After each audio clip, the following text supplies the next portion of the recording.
어제는 한 율법사의 질문에 대한 대답으로서 예수께서는 선한 사마리아인의 비유를 해주셨습니다.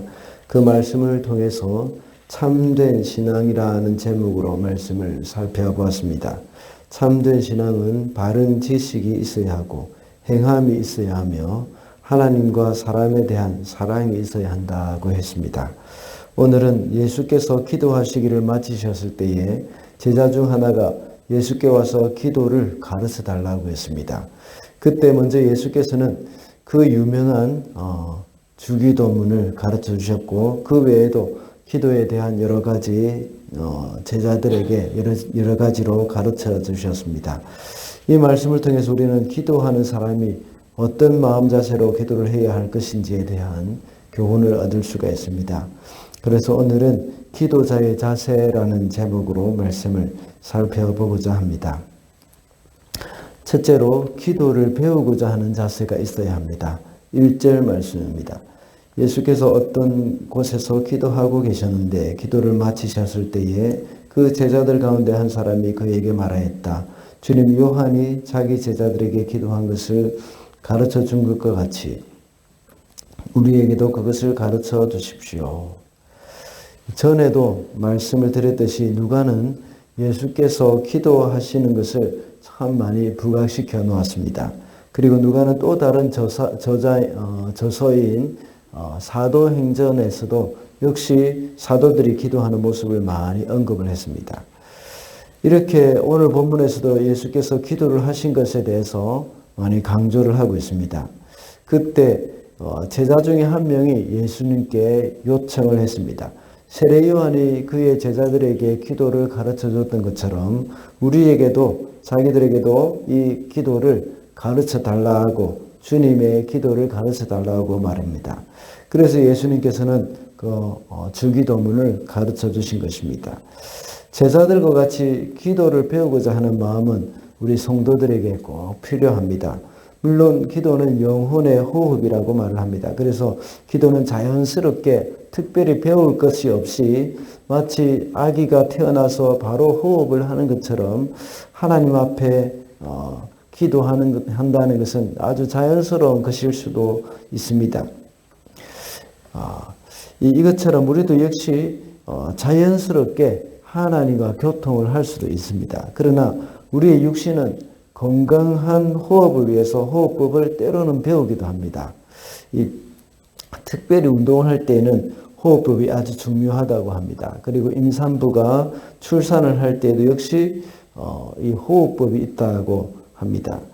이와 같이 기도도 역시 그 호흡법을 배우는 것처럼 기도도 배울 필요가 있는 겁니다.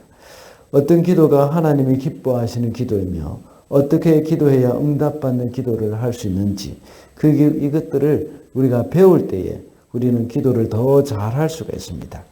하나님의 뜻에 맞는 기도를 할 때 우리는 더욱더 성숙한 기도와 또 응답받는 기도가 이루어지게 되는 겁니다. 우리의 생각을 내려놓고 말씀을 통해서 기도를 배울 때에 하나님의 말씀을 듣고 우리는 말씀대로 살게 해달라고 이렇게 기도해야 한다는 것입니다. 이 말씀이 또한 우리 삶 가운데서 실현되어지고 이루어지게 해달라고 이렇게 기도를 할 수 있습니다.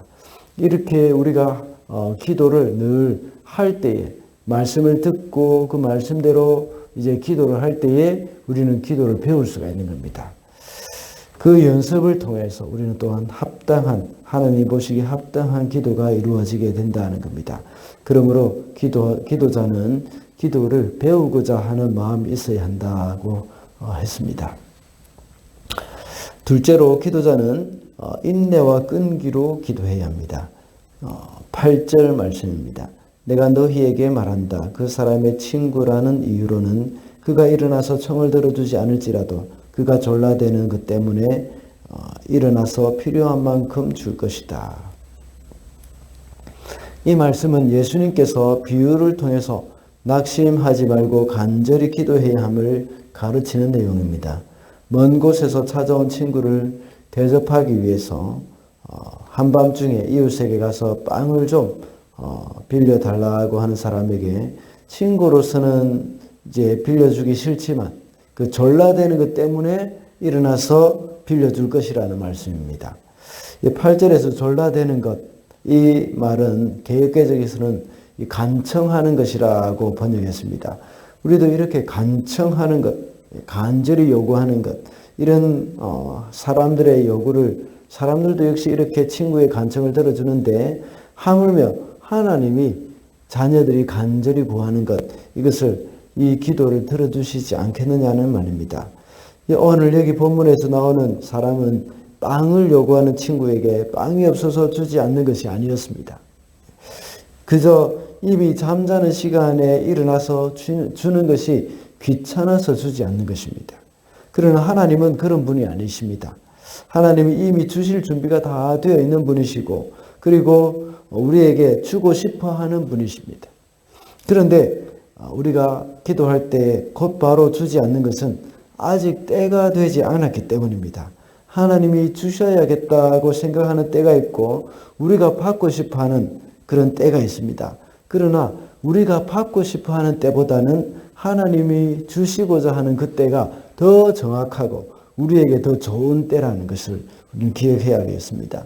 그래서 당장에 우리의 기도가 응답이 되지 않는다고 하더라도 하나님의 때가 있다는 것을 우리가 알고 끈기 있게 기도할 때 낙심하지 않고 끈기 있게 기도해야 할 이유가 바로 하나님의 때, 그것을 기다려야 한다는 것입니다. 그러므로 기도하는 자는 낙심하지 않고 인내하면서 끈기 있게 기도해야 합니다. 마지막으로 기도자는 응답을 확신해야 합니다. 13절입니다. 너희가 악할지라도 너희 자녀에게 좋은 것들을 줄 알거든 하물며 하늘에 계신 아버지께서야 구하는 사람에게 성령을 주시지 않겠느냐. 예수님은 세상의 아버지에 빗대어서 하나님 아버지는 구하는 자에게 성령을 주신다는 것을 말씀하고 있습니다. 이 세상의 어느 아버지가 자녀가 생선을 달라고 하는데 이 생선 대신에 뱀을 주며 달걀을 달라고 하는데 정갈을 주겠느냐 하는 것입니다. 우리가 아무리 악한 자라도 자녀에게 좋은 것을 줄 줄 아는데 하물며 하나님 아버지께서는 기도하는 자에게 성령을 주시지 않겠느냐고 말씀하십니다. 이것과 똑같은 병행구절인 마태복음에서는 이 성령 대신에 좋은 것이라고 기록이 되어 있습니다. 왜냐하면 성령이 가장 우리에게 좋은 선물이기 때문입니다. 우리가 잘못 구하더라도 우리의 아버지가 되신 하나님께서는 좋은 것으로 응답해 주시는 분이시라는 겁니다. 기도하는 자에게 하나님께서는 우리에게 가장 좋은 것을 주시는 분입니다. 이 말씀을 다른 말로 표현하자면 반드시 좋은 것으로 응답해 주신다는 말씀입니다. 구하기만 한다면 우리를 가장 잘 아시는 하나님이 우리에게 가장 좋은 것을 주시는 분이십니다. 작자 미상의 어떤 시를 하나 읽어드리도록 하겠습니다.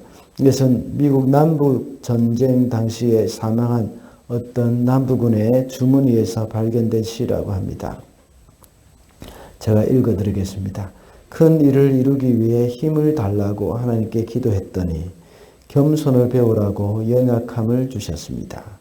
많은 일을 해낼 수 있는 건강을 구했더니 보다 가치 있는 일을 하라고 병을 주셨습니다. 행복해지고 싶어 부유함을 구했더니 지혜로워지라고 가난을 주셨습니다. 세상 사람들의 칭찬을 듣고 싶어 성공을 구했더니 뽐내지 말라고 실패를 주셨습니다. 삶을 구할 수 있도록 모든 것을 갖게 해달라고 기도했더니 모든 것을 누릴 수 있는 삶 그 자체를 선물로 주셨습니다. 구한 것 하나도 주시지 않았지만 내 소원 모두 들어주셨습니다. 하나님의 뜻을 따르지 못하는 삶이었지만 내 삶 속에 진작 표현하지 못한 기도는 모두 들어주셨습니다. 나는 모든 사람들 가운데 가장 많은 축복을 받은 사람입니다. 하나님은 기도하는 사람에게 이렇게 가장 좋은 것으로 응답하신다는 겁니다. 그러므로 기도자는 응답을 확신해야 한다고 오늘 본문을 통해서 우리가 배울 수가 있습니다. 말씀을 맺겠습니다. 오늘은 기도자의 자세라는 제목으로 말씀을 살펴봤습니다. 기도하는 자는 기도를 배우고자 하는 자세가 있어야 하고 인내와 끈기로 기도해야 하며 응답을 확신해야 한다고 했습니다. 오늘도 주님 앞에 나와서 기도하는 자로서 합당한 마음 자세로 기도하시고 응답받게 되시기를 바랍니다.